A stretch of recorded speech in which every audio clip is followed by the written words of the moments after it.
Retrato do Brasil apresenta Mensalão, um julgamento medieval.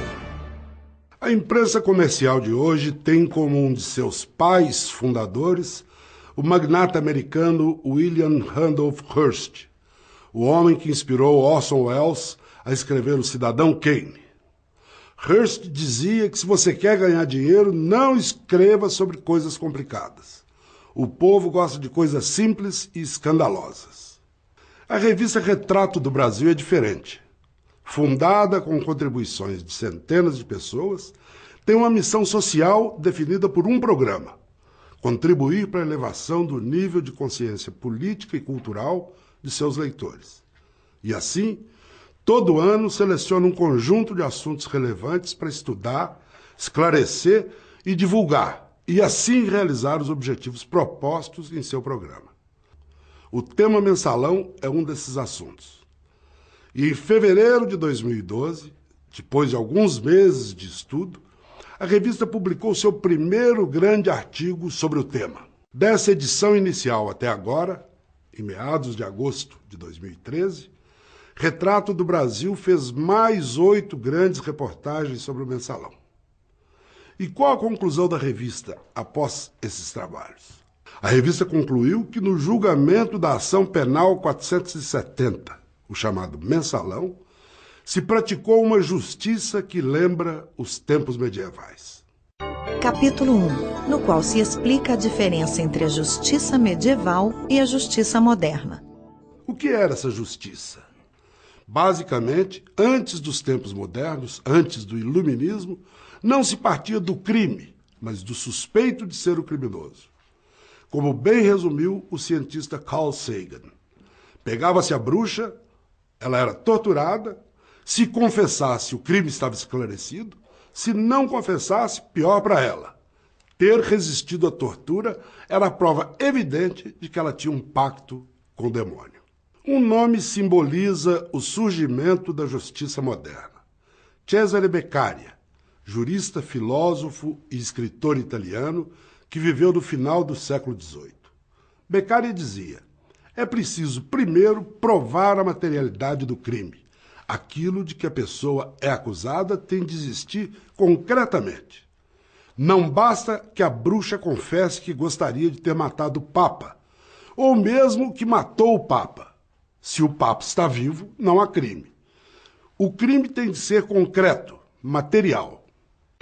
Capítulo 2, que mostra nas próprias palavras do ministro Barbosa e do procurador Gurgel que o desvio de dinheiro público é o pilar do mensalão. Esse roubo provaria a materialidade do crime. Na brevíssima síntese com a qual encaminhou para julgamento o processo do mensalão, o ministro Joaquim Barbosa caracterizou assim o crime. Primeiro, formou-se uma refinada e complexa quadrilha para cometer vários crimes. Faço uma brevíssima síntese dos fatos submetidos a processamento nesta ação penal.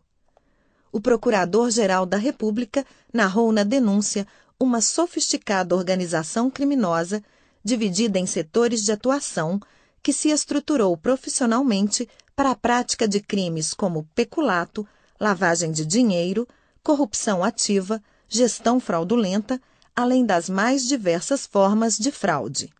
Essa quadrilha teria desviado grandes somas de 2 órgãos públicos, o Banco do Brasil e a Câmara dos Deputados.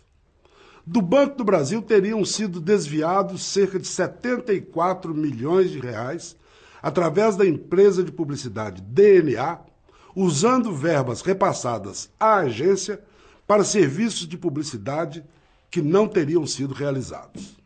Recursos de publicidade pertencentes ao Banco do Brasil, fornecidos pela Visanet, teriam sido desviados através de antecipações solicitadas pelo réu Henrique Pisolato, em benefício da empresa dos réus Marcos Valério, Cristiano Paz e Ramon Rollerbach. Quanto a esses recursos, o Procurador-Geral da República apontou 4 repasses principais que somam quase 74 milhões de reais, sem que houvesse sido prestado qualquer serviço e sem garantia de contrapartida. Já o desvio da Câmara dos Deputados teria sido comandado pelo deputado João Paulo Cunha. Além disso, na Câmara dos Deputados, o réu João Paulo Cunha também firmou contrato com uma empresa dos réus Marcos Valério, Ramon Rollerbach e Cristiano Paz, a SMPIB Comunicação Limitada. O contrato em questão, firmado inicialmente no valor de 9 milhões, foi assinado ao apagar das luzes, em 31 de dezembro de 2003, e também teria sido fonte de recursos utilizados pela quadrilha para a suposta compra de apoio político, segundo o Procurador-Geral da República. Como diz Barbosa, esses dois desvios, o do Banco do Brasil e o da Câmara dos Deputados, teriam sido usados pela quadrilha para a compra de apoio político, entre aspas. Barbosa escreveu basicamente o que foi, depois, dito pelo procurador Roberto Gurgel quando pediu a condenação dos réus no dia 3 de agosto de 2012. E concluiu suas 5 horas de acusação apontando para o desvio de dinheiro público. Disse ele que a sofisticada organização criminosa que acusava tinha sido criada à custa do desvio de recursos públicos. E disse que se tratava do maior escândalo de corrupção e de desvio de dinheiro público da história da República Brasileira. Como destaquei inicialmente, foi sem dúvida o mais atrevido e escandaloso caso de corrupção e desvio de dinheiro público flagrado no Brasil. Instituiu-se à custa do desvio de recursos públicos uma sofisticada organização criminosa, um sistema de enorme movimentação financeira à margem da legalidade, com o objetivo espúrio de comprar os votos de parlamentares nas matérias tidas como especialmente relevantes pelos líderes criminosos. Capítulo 3. A primeira grande mentira, a de que houve um desvio de dinheiro da Câmara dos Deputados. Vejamos as provas apresentadas pelo ministro Joaquim Barbosa ao condenar o petista João Paulo Cunha pelo suposto desvio de dinheiro da Câmara. Barbosa diz que o desvio está provado por 3 órgãos colegiados de auditoria. Apesar do que foi sustentado pela defesa, fato é que temos nos autos 3 conclusões de órgãos colegiados de auditoria, todos exatamente no mesmo sentido. Ou seja, apenas 0,01% do total dos gastos autorizados no contrato foi executado pela SMPIB. Barbosa dá o nome desses 3 órgãos colegiados. Tanto a equipe de auditoria da Secretaria de Controle Externo do Tribunal de Contas da União, quanto a equipe da Secretaria de Controle Interno da própria Câmara dos Deputados, volume 190, folhas 40.818 e 40.821, e, por fim, os peritos do Instituto Nacional de Criminalística da Polícia Federal, foram uníssonos em afirmar que a subcontratação alcançou 99,9% dos serviços no âmbito do contrato celebrado com a SMPIB Comunicação. Vejamos, no entanto, a investigação feita pela revista Retrato do Brasil a esse respeito. Quem fala é o jornalista Raimundo Pereira, seu diretor.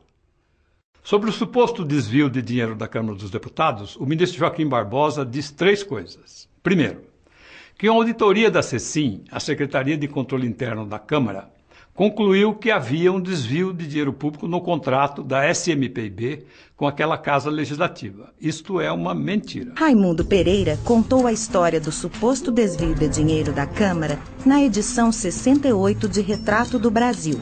Mensalão especial. Como se inventou o desvio de dinheiro da Câmara dos Deputados. Esta é a abertura da matéria, que está em 8 páginas da revista. A grande arte de Joaquim Barbosa. Como o atual presidente do Supremo Tribunal Federal armou as condenações de João Paulo Cunha e dos dirigentes da SMPIB por um suposto desvio de dinheiro da Câmara dos Deputados. A matéria conta como surgiu a história da investigação contra Cunha. Cunha tinha sido presidente da Câmara em 2003 e 2004. Na eleição de 2005, o PT se dividiu. Foi eleito então, como presidente da Câmara, Severino Cavalcante. Raimundo mostra que quando surgiu a denúncia de que Cunha havia desviado dinheiro da Câmara, o próprio Cunha pediu a Severino uma investigação do Tribunal de Contas da União, e que Severino fez isso, e pediu outra investigação a Alexis Souza, que nomeara para a CECIM a Secretaria de Controle Interno da Câmara. Raimundo mostra que Alexis não chegou a ser empossado como diretor da CECIM. Severino se demitiu da presidência da Câmara em setembro de 2005. A indicação de Alexis para a CECIM não foi confirmada pela nova secretaria eleita para a casa, com Aldo Rebelo na presidência. Raimundo partiu do relatório Alexis, leu os 8 volumes com 1.929 páginas da investigação da Câmara e mostrou que o relatório Alexis foi então sucessivamente aprofundado e reformulado por 8 comissões de sindicância da Câmara. E a conclusão desse longo trabalho colegiado, exatamente ao contrário do que disse Barbosa, concluiu que não havia ilegalidade no contrato. Segundo, o ministro Joaquim Barbosa diz que a equipe de auditoria da Secretaria de Controle Externo do Tribunal de Contas da União comprovou a existência de desvio. Isso também é falso. Raimundo sugere ao leitor que veja no YouTube, no dia 16 de agosto de 2012, na segunda parte do vídeo, aquela sessão do STF, logo depois de 1 hora, 3 minutos e 10 segundos. Vejamos. A Corte de Contas, portanto, uma secretaria disse uma coisa, o que eu já citei, foi trocada toda a equipe, que posteriormente diz o contrário. Raimundo diz que com a performance que acabamos de ver, Barbosa tentou desmoralizar o relatório do TCU, porque ao contrário do que ele diz, o colegiado, o pleno do TCU, considerou o contrato da SMPIB regular.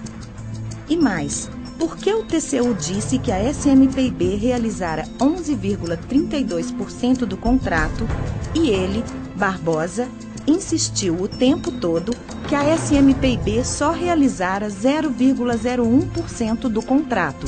Ou seja, o TCU disse que o trabalho da SMPIB valia 1000 vezes mais do que Barbosa insistiu o tempo todo em dizer.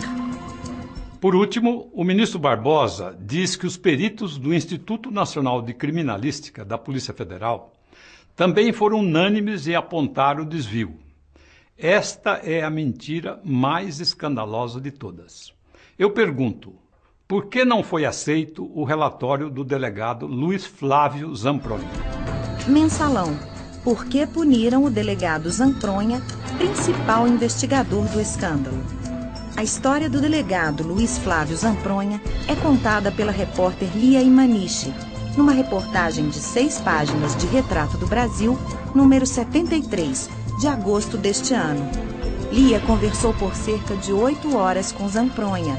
Não pode publicar nada dele, entre aspas, porque ele está proibido de dar declarações sobre o mensalão. Diz Retrato do Brasil que Zampronha foi punido por dar entrevistas nas quais declarou que as acusações de formação de quadrilha contra os mensaleiros era motivo de piada na Polícia Federal. Zampronha é o principal investigador do mensalão. Ele está nessa investigação desde o começo. Na foto, ele entrega no dia 17 de junho de 2005 à CPMI dos Correios o relatório da primeira investigação sobre o escândalo. Souza, Gurgel e Barbosa aferraram-se então à tese de 2006, ou seja, a denúncia que apontou o desvio de dinheiro público, supostamente feito por Pisolato, e desprezaram em grande parte os laudos periciais pedidos por Zampronha. Souza não deixou Zampronha terminar seu relatório para fazer sua denúncia do mensalão. O ministro Joaquim Barbosa e o procurador Roberto Gurgel pediram sua punição, e nem Barbosa nem Gurgel aceitaram as conclusões da investigação que ele fez de 2007 a 2011, a pedido da própria Procuradoria-Geral da República.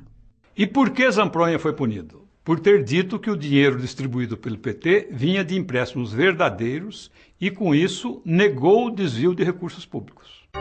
Capítulo 4, que mostra como a tese do desvio de dinheiro público esconde o crime de Caixa 2 que o PT cometeu para tentar transformar o partido no mais corrupto da história da República. Mas por que, então, se inventou a tese do desvio do dinheiro público?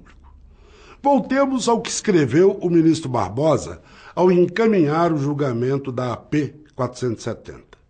Ele disse que esses recursos públicos teriam sido esquentados, entre aspas, para ter a aparência de meros empréstimos bancários, obtidos pelo PT e pelas agências de propaganda. O ministro Barbosa diz o mesmo que disse o procurador Gurgel. Este afirma que o dinheiro público foi transformado em empréstimos fictícios. As provas que instruem os autos comprovaram que os acusados, por meio de empréstimos simulados, disponibilizaram ao esquema ilícito protagonizado por José Dirceu, Marcos Valério e seus grupos o valor de 32 milhões de reais. Perícia realizada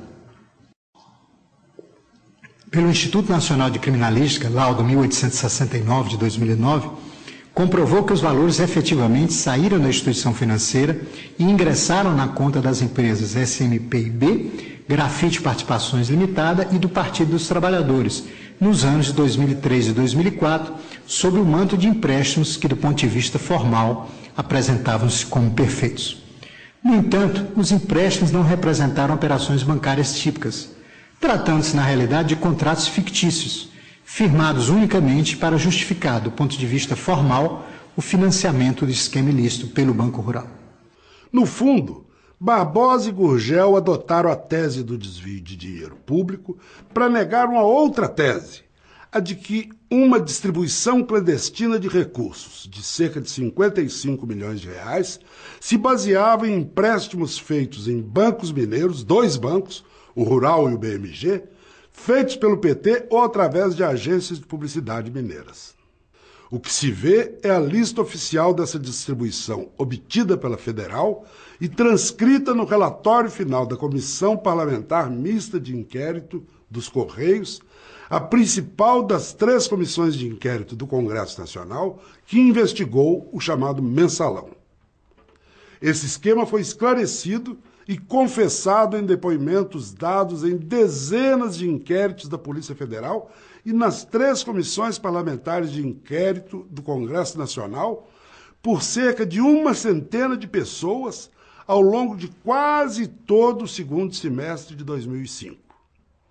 O PT tomara do Banco Rural e do BMG, indiretamente, através das empresas ligadas a Marcos Valério, 2 empréstimos que foram distribuídos pelo chamado Valérioduto e que somavam aproximadamente os 55 milhões de reais distribuídos. Como se pode ver, os empréstimos tomados pelo PT a partir das agências correspondem ao dinheiro distribuído pelo esquema Delúbio Soares e Marcos Valério. Reorganizada por partido, se vê que a maior parte do dinheiro, 29,7 milhões de reais, foi para o próprio PT, sendo metade desse dinheiro para Duda Mendonça, o marqueteiro da campanha para presidente da República de Luiz Inácio Lula da Silva em 2002. Obviamente não era dinheiro para comprar deputados. O PT não iria comprar a si mesmo. Se vê ainda que quase 1/4 do total foi para o PL, partido do então vice-presidente José de Alencar, que formou a chapa com Lula em 2002. Esse esquema, confessado, repita-se, se constituía em clara violação das leis eleitorais e era passível de várias penalidades. Mas por que esse crime foi negado? E por que foi criado um outro crime em seu lugar?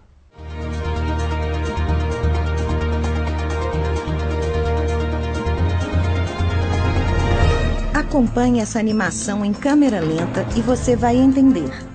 Primeiro, vamos repetir o que já mostrou o Fernando Moraes, reorganizando a lista de distribuição de dinheiro do Valérioduto por partidos. Pronto.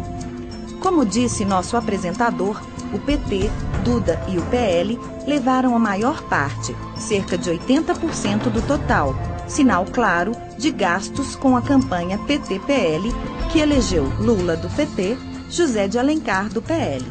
Agora, vamos comparar os totais das duas tabelas, a dos empréstimos e a da distribuição de dinheiro. Como se vê, eles praticamente coincidem. O que se inventou, então, para transformar o PT no partido mais corrompido do país? Se disse que ele teria praticamente assaltado o Banco do Brasil e roubado de seu cofre, sem que ninguém percebesse, 73,8 milhões de reais. A maior mentira de todas, a de que foram desviados 73,8 milhões de reais do Banco do Brasil. No dia 29 de agosto do ano passado, quando o Supremo Tribunal Federal condenou os réus da AP 470, que teriam sido responsáveis por esse desvio, o ministro Gilmar Mendes disse que o fato mostrava uma espécie de falência moral do país. O que fizeram com o Banco do Brasil? Quando nós vemos que em curtíssimas operações relativamente singelas, se tira dessa instituição 73 milhões, sabendo que não era para fazer serviço algum, e se diz isso, inclusive, não era para prestar serviço. Eu fico a imaginar, não é? Como nós descemos na escala das degradações. A fala do ministro Mendes não tem qualquer fundamento, garante a revista Retrato do Brasil.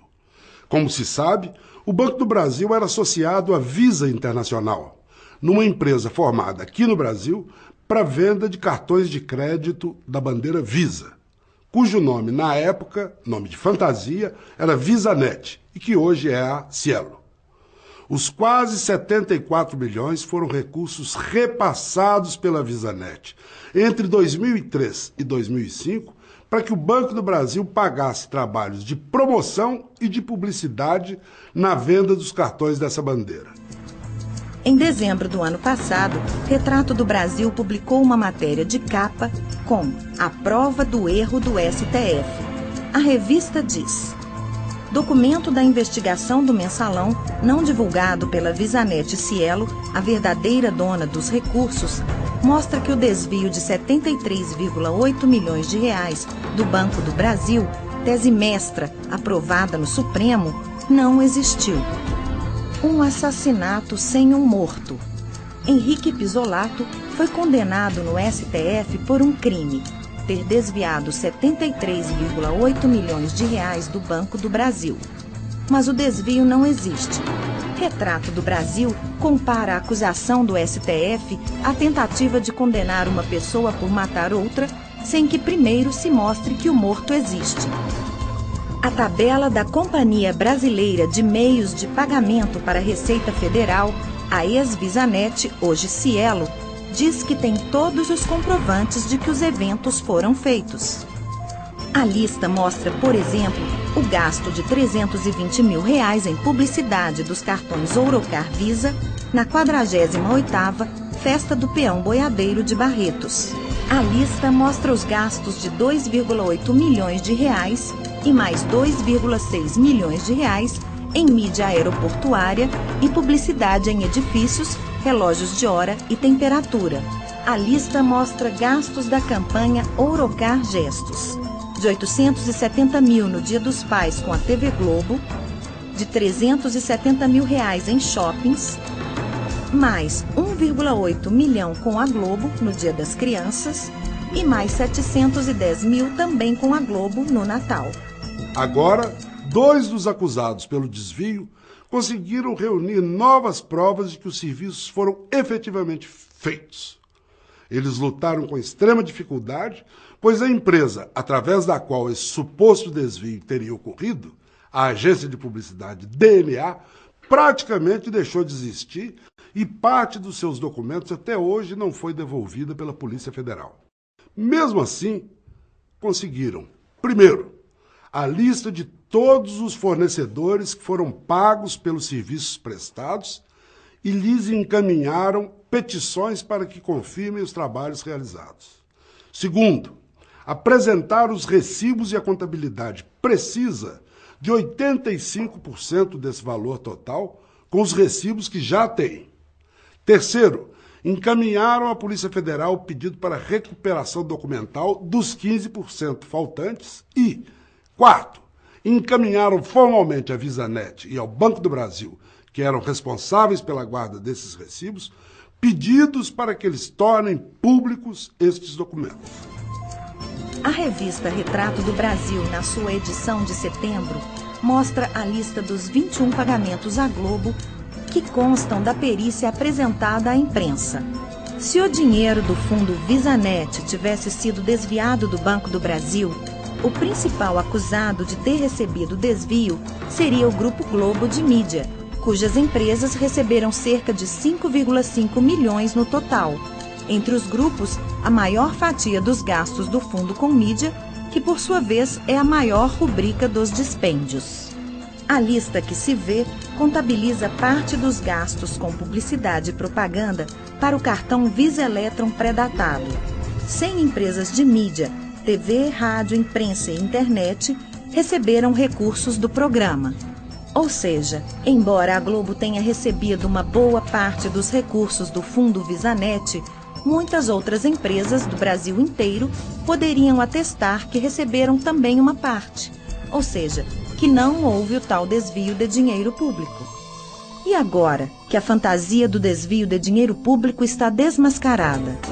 No último artigo de Retrato do Brasil sobre o Mensalão, escrito por Lia Imanishi e Raimundo Rodrigues Pereira, os dois repórteres opinam que o julgamento do Mensalão, por ter condenado 25 réus, de um modo geral, a enormes penas por um crime gigante, cuja materialidade, um grande desvio de dinheiro público, é inexistente, deveria ser anulado.